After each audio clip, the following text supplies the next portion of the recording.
আমরা বিগত দিনে দেখেছি আমার দেশে অসংখ্য বিনা ভোটের এমপি আর মন্ত্রীরা যারা হাসপাতালের জানালার কাপড়ের নামে লক্ষ কোটি কোটি টাকা আত্মসাৎ করেছে। কথা বলেন ঠিক না বেঠিক?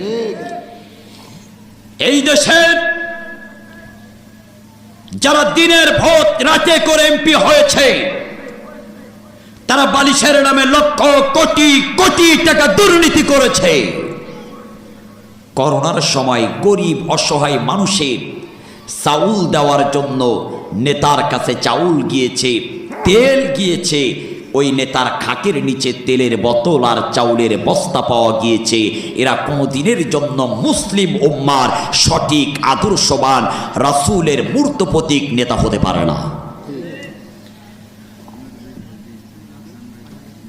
আমার বাংলাদেশে